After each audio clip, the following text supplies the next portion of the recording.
康瑞转为强烈台风逼近台湾，也不排除在明天中午到傍晚会登陆花东。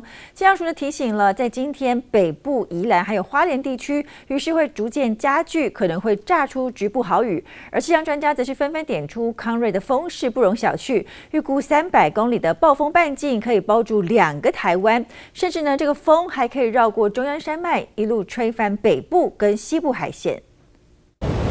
大浪越过堤防，宜兰乌石港已感受到康瑞的威力。原本还看得到龟山岛被云层覆盖，不见踪迹。随着台风环流接近，北部宜兰花莲雨势逐渐加剧，晚间就有局部豪雨。到了周4，甚至会有大豪雨出现。明天的下半天，中午前后到傍晚，它的中心就有机会登陆到花莲以南的陆地。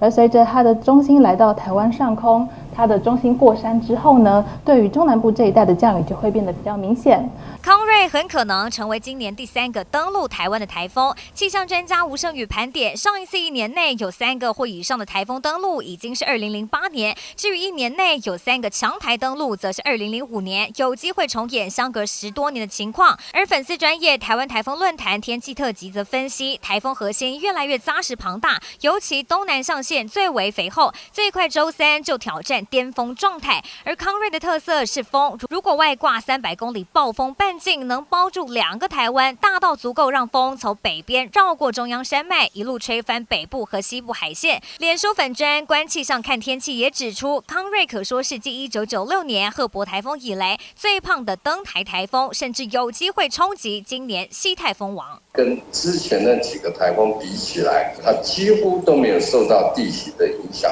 万一它的路径再往南修，如果是从恒春那个登陆的话，那对于我们西南部地区的强风骤雨会更加的严重。康瑞风雨席卷而来，各地都得小心防范。这宗报道。